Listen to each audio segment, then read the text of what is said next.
அம்பு கையளிக்கும் சாமியாரு அவன் பொன்மகர ஜோதி உரித்து வந்த வைகுண்டரு அம்பையள்ளி கொடுக்கும் சாமியாரு அவன் பொன்மகரை காத்து நிற்கும் கனகமணி நாரதரு எங்களையா சிவ சிவ நரகர நரகர ஐயா சிவ சிவ நரகர எங்கள் ஐயா சிவ சிவ அரகர அரகர ஐயா சிவ சிவ அரகர அம்பு கையளிக்கும் சாமியாரு அவர் பொன்னகர ஜோதியிலே உரித்து வந்த வைகுண்டரு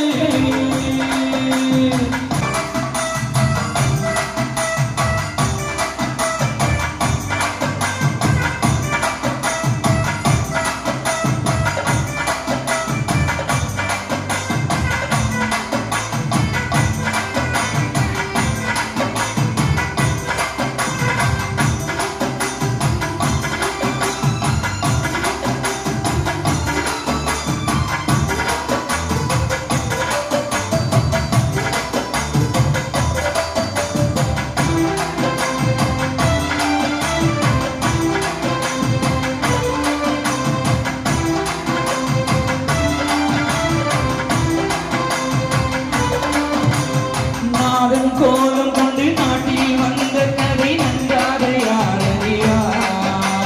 நாளை தீர்ப்பு உண்டு நாளை யாற்று என்று இப்போது யாருடைத்தார் மாயன் சொன்ன மொழி வேதம் மாறனிங்கு ஒன்றாக உணர்ந்திடுங்கோ நாளின் மந்திரத்தை நாளும் சொல்வதனால் வச்சாத செல்வமோ ஆசை உடைவதனம் ஆசை விலகிடுமே என்றாரே வைகுண்ட நூலா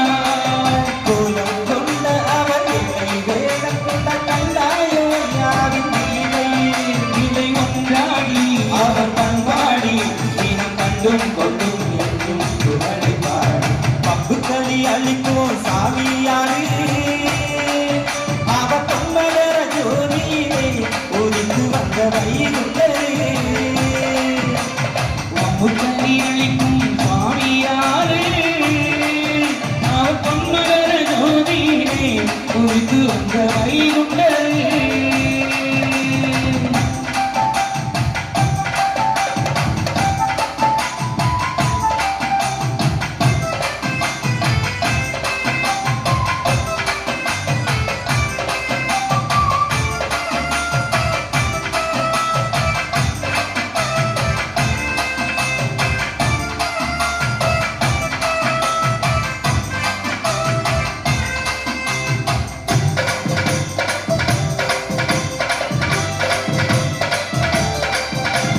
நெஞ்சில் ஈரத்துடன் தஞ்சம் வந்தவர்க்கு எப்போதும் காட்சி உண்டு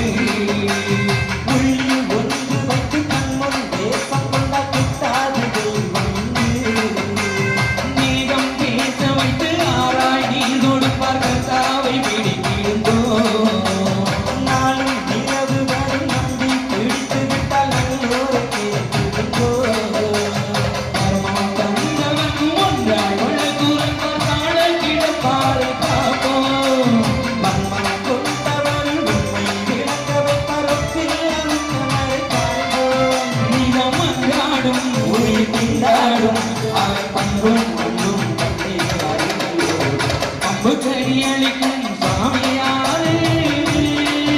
அவர் பொன்மகர ஜோதியிலே உதித்து வந்த வைகுண்டரு அன்பை அள்ளி கொடுக்கும் சாமியாரு அவர் கண்மலர் காத்து நிற்கும் கனகமணி நாரதரு அவர் பொன்மகர ஜோதியிலே உதித்து வந்த வைகுண்டரு நல்லா கை தட்டு கொடுங்க இந்த பிள்ளைகளுக்கு எல்லாம் நல்லா கை தட்டு கொடுங்க இந்த குழந்தைகள்லாம் நல்லா வரணும் இல்லையே எல்லாரும் நான் 10,133 விடையா 41 விடையான்னு சொல்லிக்கிட்டு இருந்தேன் அந்த அளவுக்கு இவர்களும் இன்னைக்கு தன்னுடைய வருங்காலத்தில் வந்து சிறப்பு செய்யட்டும் நல்லா கை தட்டு கொடுங்க ஆமா